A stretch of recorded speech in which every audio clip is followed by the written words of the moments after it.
On demande ici, pourquoi l'événement se produit-il avant l'action? Ne pourrait-on pas poser l'action en même temps que se produit l'événement, permettant ainsi d'avoir un certain contrôle sur l'événement, plutôt que de se laisser foudroyer par lui? Le phénomène de l'événement dans la vie de l'homme est extrêmement important, puisqu'il constitue la source de la joie ou la source de la souffrance. Pour que l'homme en arrive à contrôler parfaitement l'événement, il faut qu'il en arrive à être un jour capable de supporter sa réalité cosmique. Mais l'événement que l'homme ne peut pas contrôler sert à l'évolution de sa conscience, parce que cet événement lui permet graduellement d'enlever ou d'éliminer de sa conscience humaine ces aspects qui peuvent le faire souffrir. Il y a des événements dans la vie de l'homme, d'ailleurs tous les événements dans la vie de l'homme sont nécessaires. Ils sont nécessaires non pas simplement parce que ils lui créent une souffrance, mais ils sont nécessaires parce qu'ils lui permettent d'évoluer. C'est-à-dire qu'ils permettent d'ajuster sa conscience humaine, de la raffiner, de la rendre plus intelligente, plus volontaire. Si l'homme ne vivait pas d'événementiel ou desquels se dégage une souffrance, l'homme ne pourrait pas évoluer, ou il évoluerait trop lentement, très lentement. Si vous prenez un homme, par exemple, et que vous le mettez dans un environnement spatio-temporel où il n'existe pas de souffrance possible en ce qui concerne l'événement, soit que l'homme se trouve dans un paradis terrestre, ce qui ne peut pas exister dans le temps où nous sommes, ou soit que l'homme se retrouve dans une situation ou dans une sphère d'expérience humaine où son évolution serait extrêmement lente.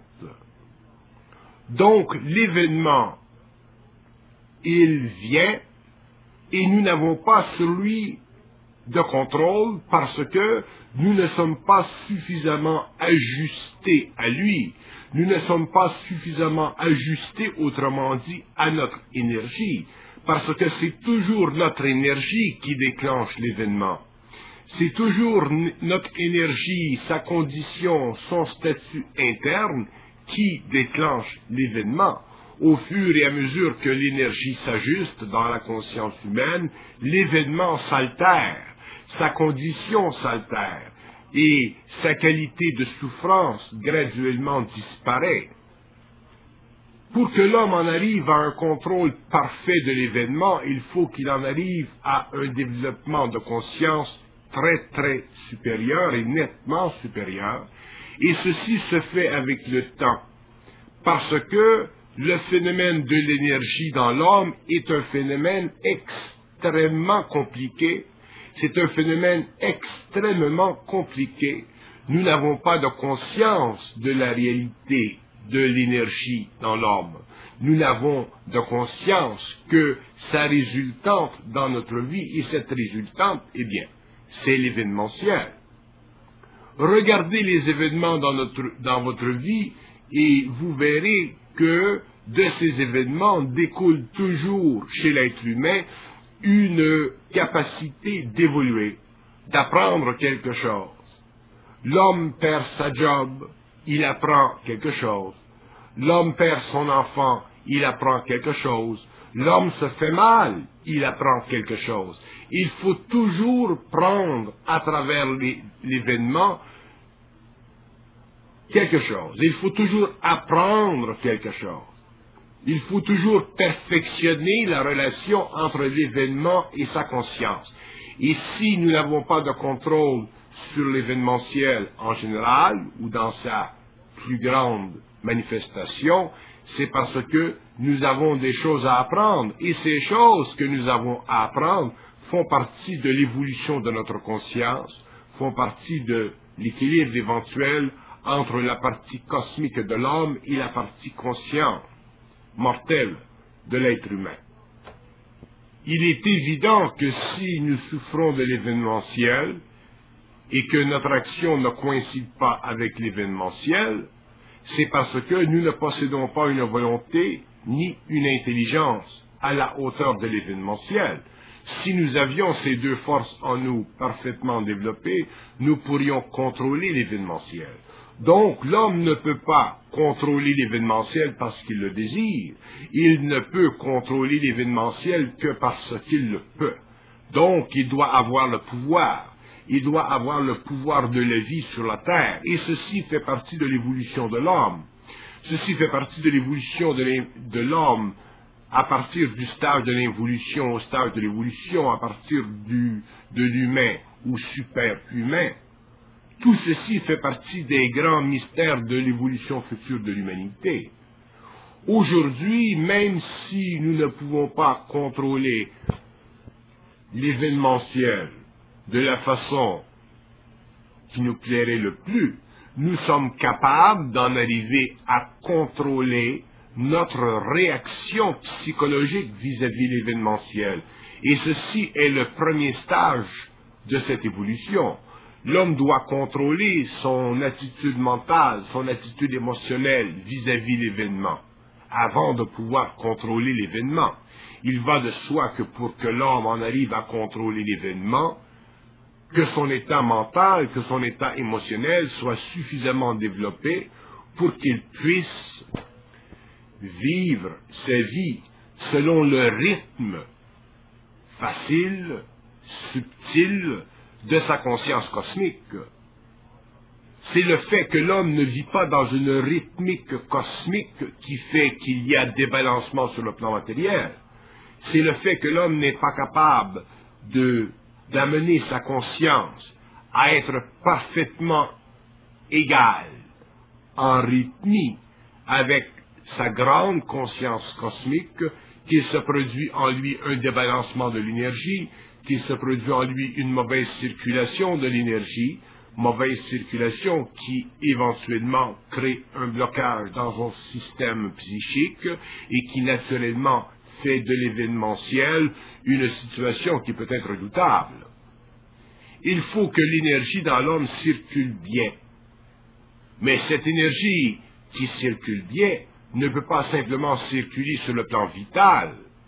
Elle doit circuler à partir du mental, ensuite vis-à-vis le corps émotionnel et ensuite vis-à-vis le corps vital. Il faut que la conscience de l'homme, autrement dit, soit parfaitement intelligente, parfaitement équilibrée.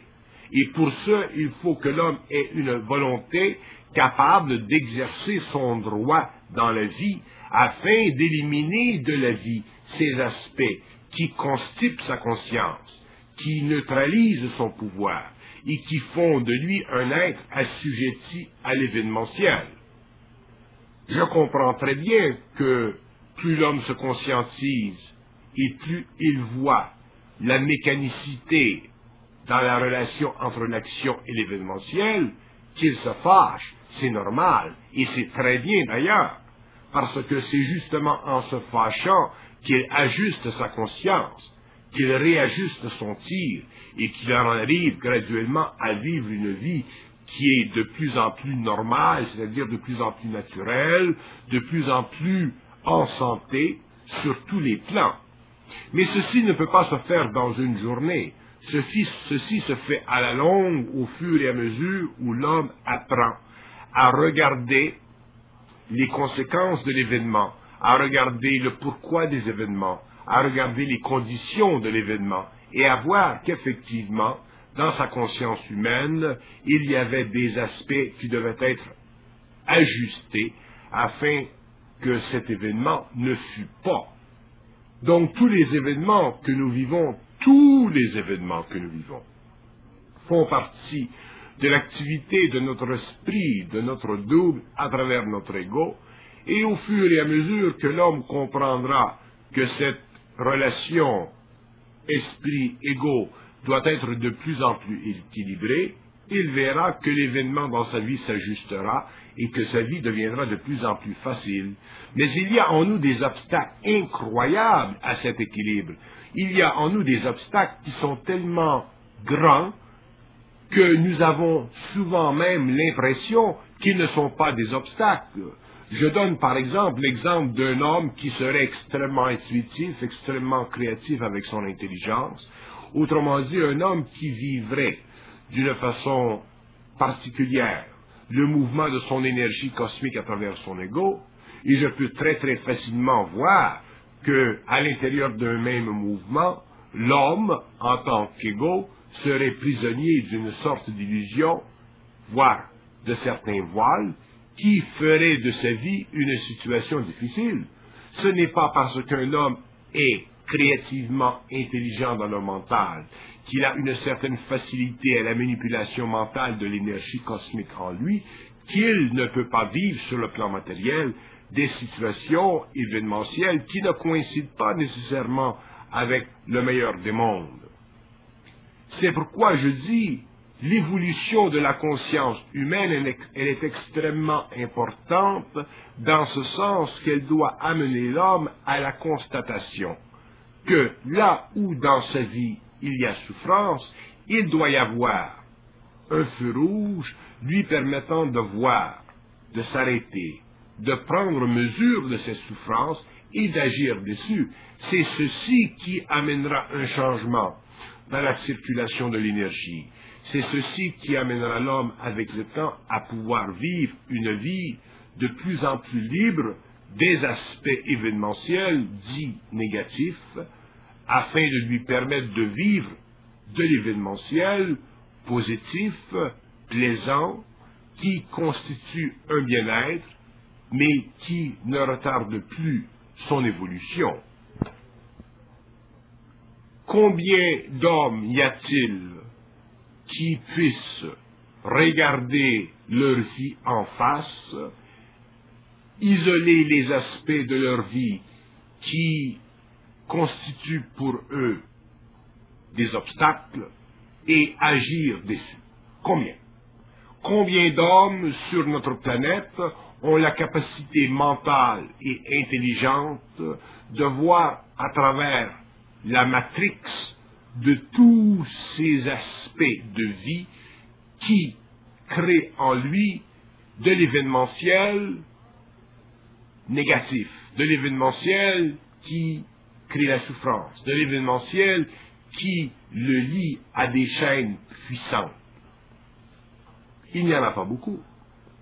Parce que, justement, la conscience de l'homme n'est pas suffisamment aiguisée, elle n'est pas suffisamment présente, elle n'est pas suffisamment réelle, elle n'est pas suffisamment axée sur ce que j'ai appelé dans la première série de ces cassettes le centre de vérité. C'est le centre de vérité qui nous manque. Et ce centre de vérité étant chez nous très faible, nous force à vivre une circulation d'énergie qui crée en nous un événementiel que nous ne pouvons pas toujours apprécier. Ce n'est pas l'événementiel en lui-même qui est le problème, c'est notre relation avec les forces de vie qui émanent, qui font partie de notre nature.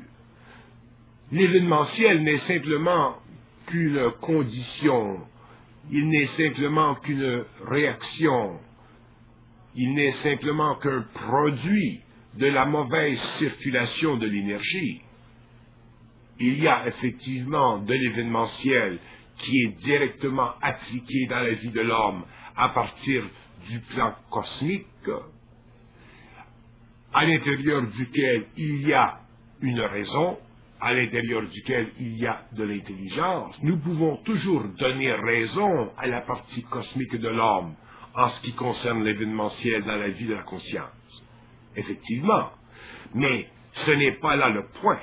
Nous devons en arriver à pouvoir effectivement contrôler l'événementiel.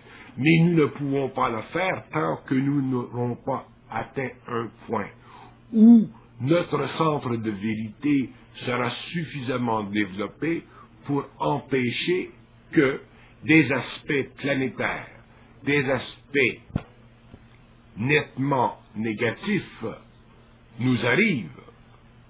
Et ceci ne peut pas se faire d'un jour à l'autre.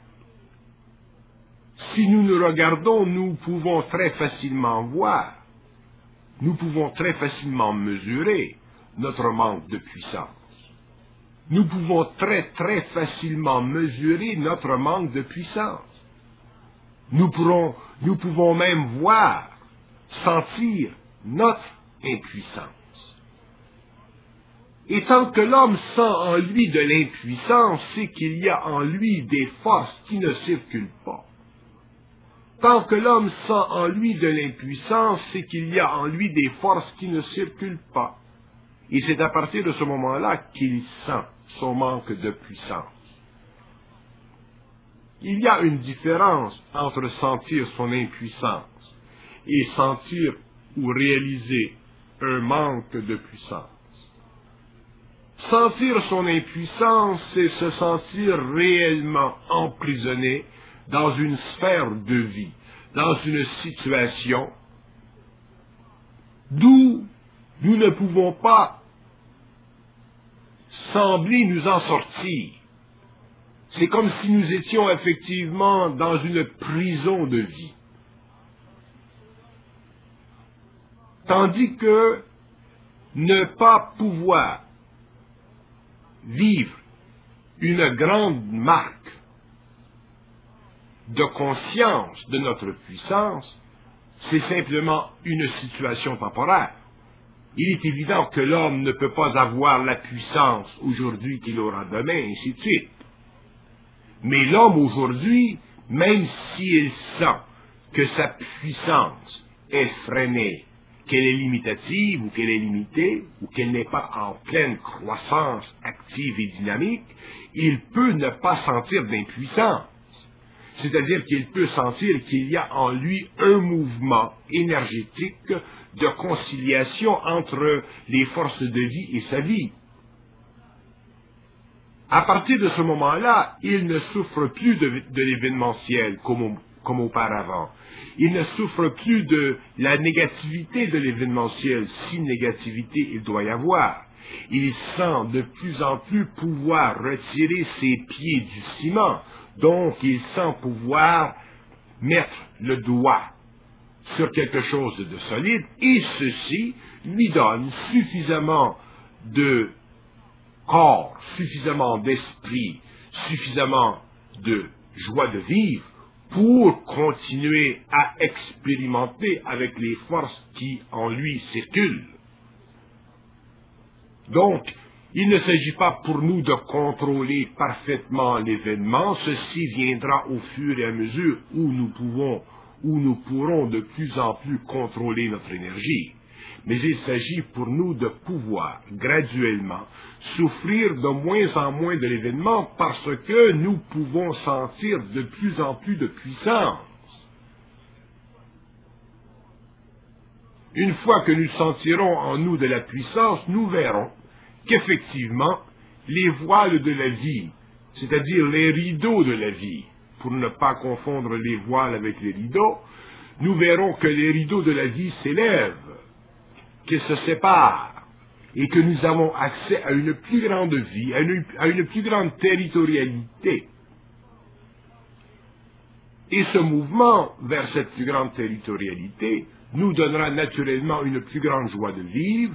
De temps à autre, il y aura effectivement un événement qui nous cassera les pieds parce que nous n'avons pas parfaitement le contrôle, mais nous serons suffisamment avancés en conscience pour pouvoir bien comprendre cet événement, et il sera toujours à la mesure de notre énergie, donc il ne sera jamais très grave. Il ne sera jamais très grave dans la nature même de notre conscience. Nous pourrons facilement l'absorber, nous pourrons facilement traiter avec lui, parce que justement, nous aurons suffisamment avancé dans la conscience pour constater qu'effectivement, cet événement fait partie encore d'une mauvaise circulation d'énergie, et que, avec le temps, cette circulation s'ajustera encore plus. Mais si nous voulons contrôler l'événement, nous sommes dans de grandes illusions parce que, déjà, notre conscience n'est pas suffisamment ajustée pour que nous puissions travailler avec notre autre conscience, dite cosmique, dans un état d'équilibre parfait. Nous n'avons qu'à constater notre vie pour réaliser que l'énergie ne circule pas. Nous n'avons qu'à regarder notre vie pour constater que notre énergie est beaucoup plus prisonnière, bloquée, qu'elle ne devrait l'être. Et pourtant, nous ne semblons pas pouvoir voir d'ouverture. Pourquoi? Parce qu'il y a un facteur de temps. Mais pourquoi le facteur de temps? Le facteur de temps sert simplement à ajuster notre mental. Le temps sert à ajuster notre corps de désir. Le temps sert à nous rendre de plus en plus rythmiques avec les forces de vie en nous. Pourquoi l'homme ne peut pas contrôler sa vie? Parce que l'homme n'est pas capable de travailler avec le temps. S'il pouvait travailler avec le temps, il pourrait de plus en plus contrôler sa vie, c'est-à-dire qu'il pourrait permettre que certaines énergies en lui circulent lorsque ces énergies doivent circuler, au lieu que ces énergies circulent avant le temps parce qu'elles auraient été exploitées ou attirées vers les plans inférieurs de sa conscience par un ego qui n'est pas encore ajusté. Donc ce n'est pas sans raison que nous vivons des événements qui ne coïncident pas avec notre action, parce que nous ne sommes pas capables de vivre à l'intérieur du temps. Nous ne sommes pas capables de le contrôler. Contrôler le temps ne veut pas dire l'assujettir à notre conscience. Contrôler le temps veut dire ne pas le souffrir sur le plan de notre conscience. Mais ceci requiert un équilibre de plus en plus grand entre l'ego et l'énergie. Donc ceci requiert une plus grande circulation de l'énergie, une plus grande rythmie dans l'énergie, donc une plus grande réconciliation avec la vie. Réconciliation avec la vie, non pas dans un sens subjectif, dans un sens où l'homme est assujetti, dans un sens où l'homme plie les chines, dans un sens où l'homme se met à genoux devant la vie. L'homme ne doit jamais se mettre à genoux devant la vie. Mais réconciliation avec la vie dans ce sens que la vie a son temps. Parce que la vie, elle est grande. Les événements sont grands. Leurs interrelations sont complexes. Et lorsque l'homme, à travers son intelligence, peut comprendre ceci, il donne à la vie le temps de façonner sa toile afin que lui, plus tard, puisse bénéficier de cette toile façonnée sur les plans invisibles. Mais non, nous voulons tout de suite, nous voulons faire ceci tout de suite, nous voulons être conscients tout de suite, nous voulons être créatifs tout de suite, nous voulons que la terre nous appartienne tout de suite. Nous ne réalisons même pas que nous n'avons pas de suite en nous-mêmes. Il faut que l'homme ait une suite en lui-même, et la suite en lui-même, c'est la constance.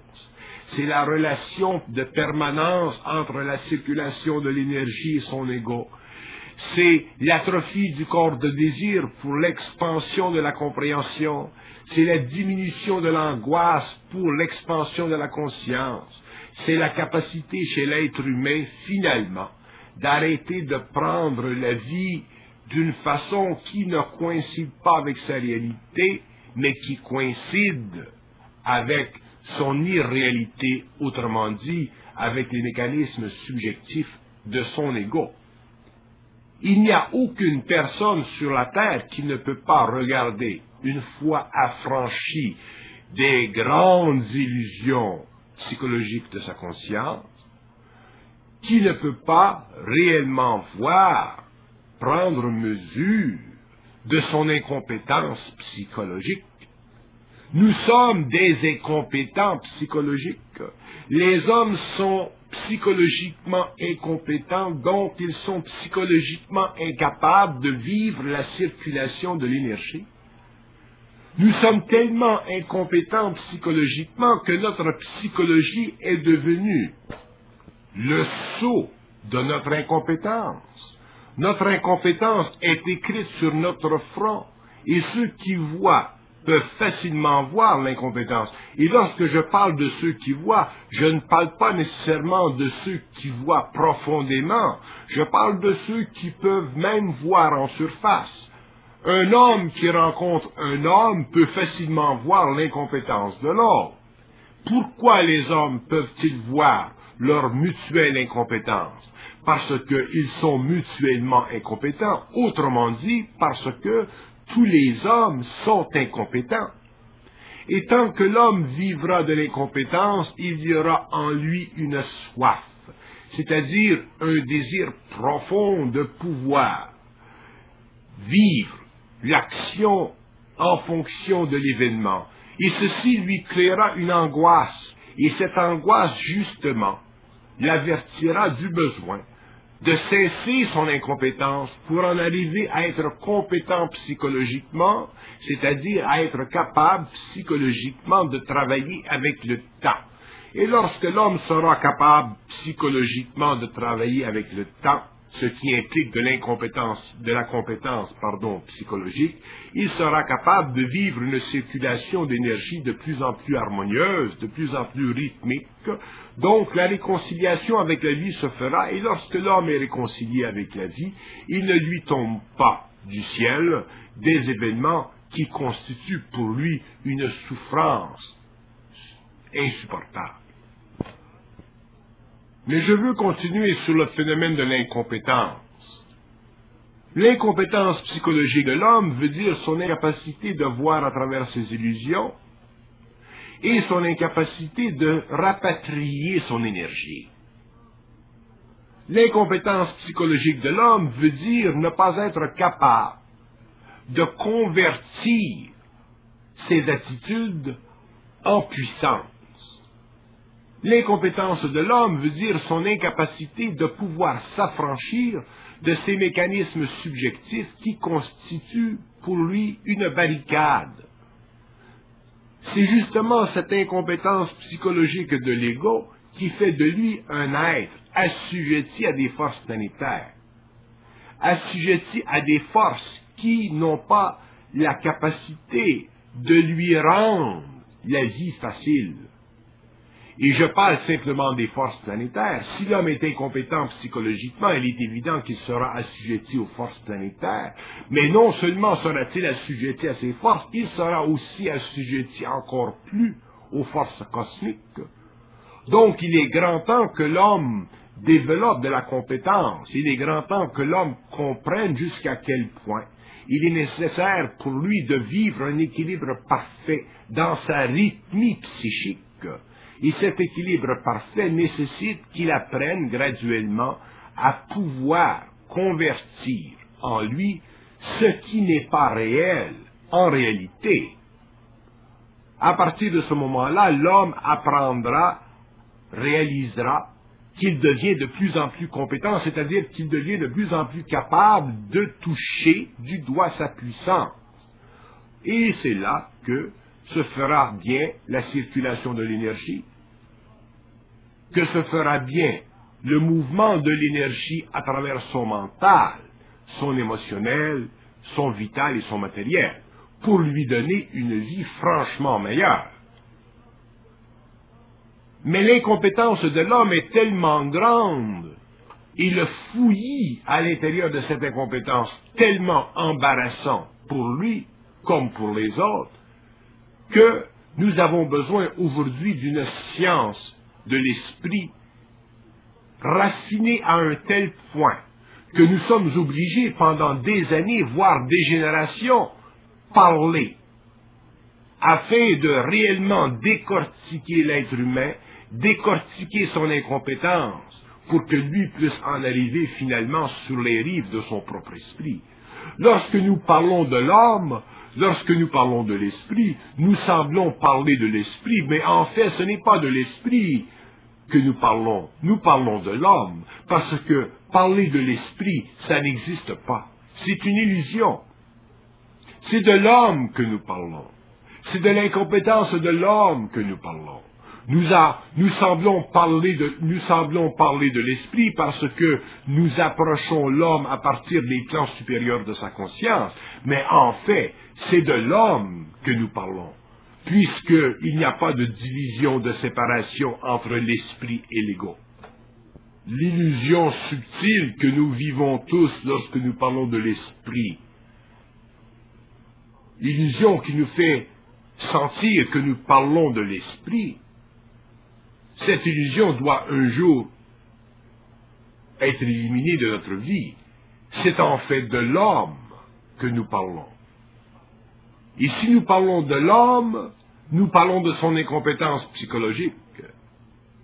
Éliminez de l'homme l'incompétence psychologique, et vous avez chez l'homme une compréhension parfaite de l'esprit.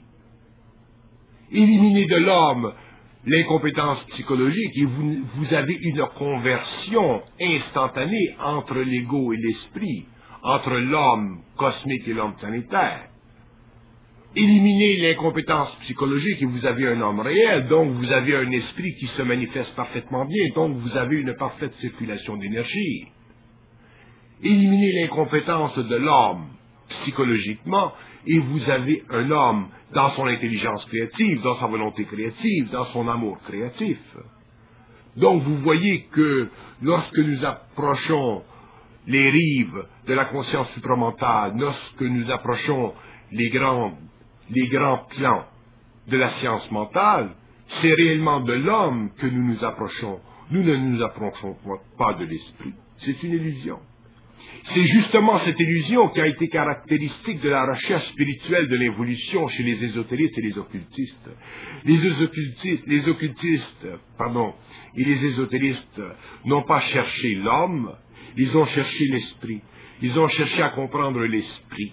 Et ils ont perdu la compréhension de l'homme. Et aujourd'hui, à la fin du XXe siècle, ils sont obligés, ou ils seront obligés, de rebrousser chemin parce que, justement, c'est l'homme qui est psychologiquement incompétent. Et de son incompétence psychologique relève son incapacité d'être parfaitement harmonisé à l'énergie de l'esprit. Lorsque l'homme est parfaitement harmonisé à l'énergie de l'esprit, il est évident que la relation entre cet esprit et son ego est une relation très facile. C'est pourquoi d'ailleurs que le savoir est si facile. Pourquoi est-il si facile le savoir? Parce que l'énergie de l'esprit circule bien, autrement dit, parce que l'homme cesse d'être incompétent psychologiquement.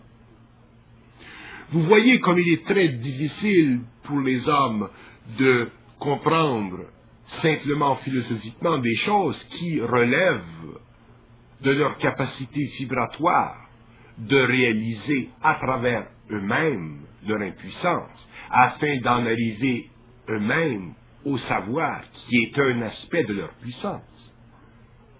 Pourquoi l'homme ne peut pas, à travers la philosophie de la science du mental, en arriver à éliminer l'incompétence psychologique?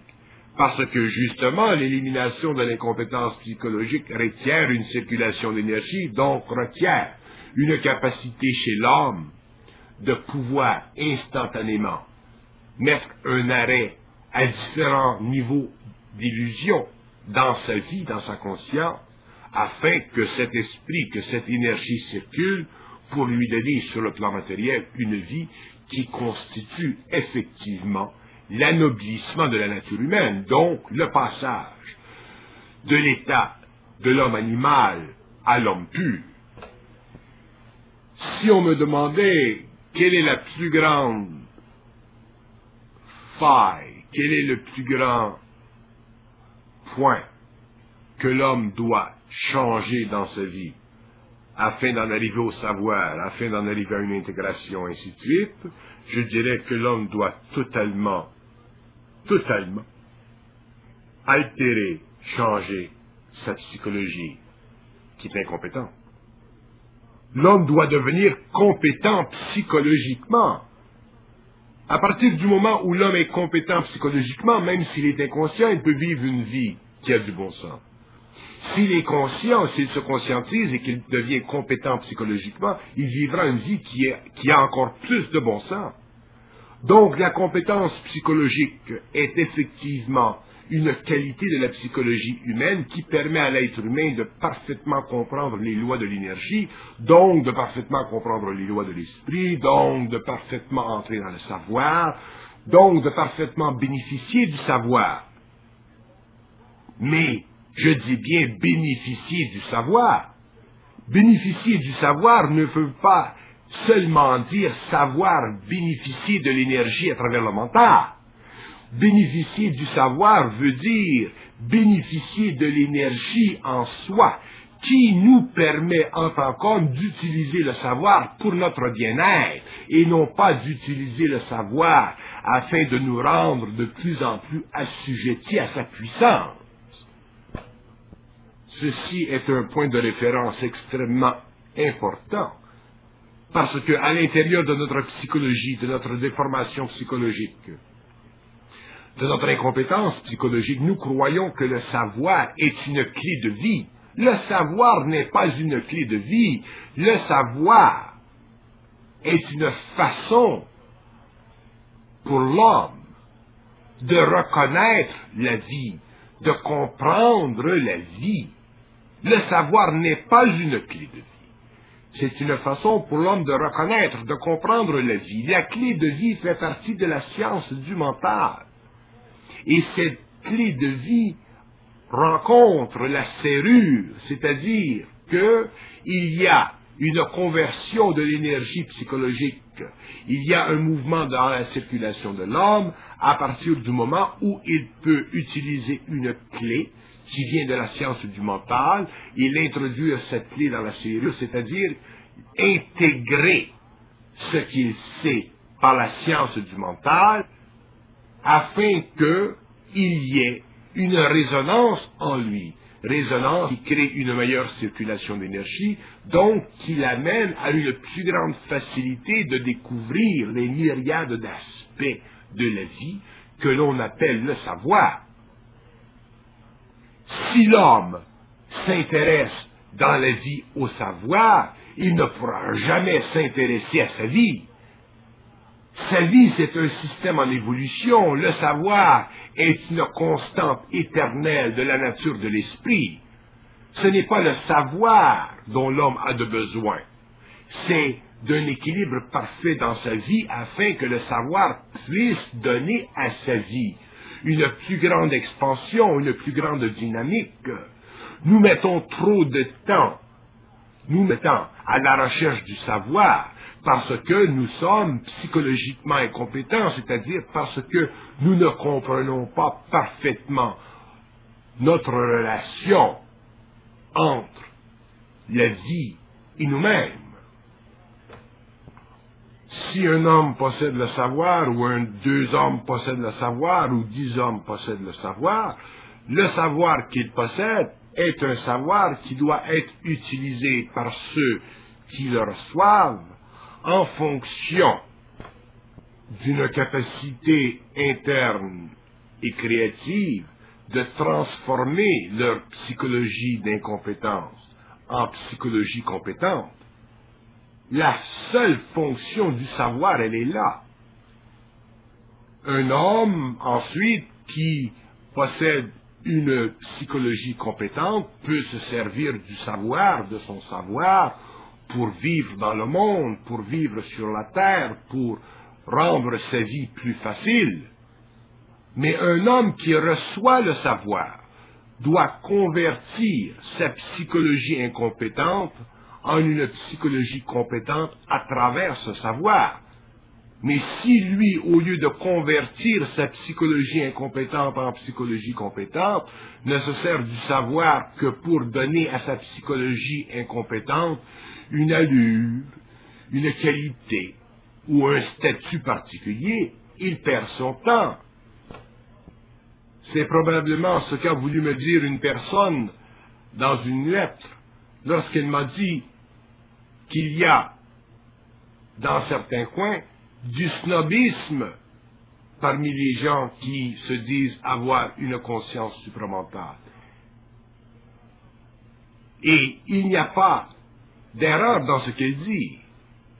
Il y a des gens qui se sentent particulièrement différents parce qu'ils ont accès à une gamme de connaissances qui diffère de ce que nous avons en général dans le monde. Ceci revient à ce que je disais. Nous sommes psychologiquement incompétents, nous avons accès à un certain savoir, et au lieu de transformer notre psychologie incompétente en psychologie compétente, nous utilisons ce savoir pour donner à notre psychologie certains contours, certaines qualités, un certain statut, voire même, peut-être, un certain snobisme. Mais quelle perte de temps! Je dirais même plus, quelle perte d'argent! Dans l'incompétence psychologique, il y a un chaînon invisible et manquant.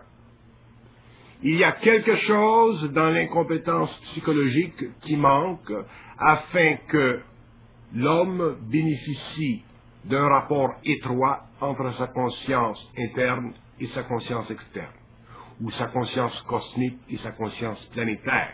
Et ce chaînon manquant doit être découvert. C'est la découverte de ce chaînon manquant qui permettra à l'homme d'éliminer son incompétence psychologique, de sentir un accroissement de puissance, de sentir un mouvement en lui qui l'amène quelque part dans la vie vers une identité qui lui est propre et réelle.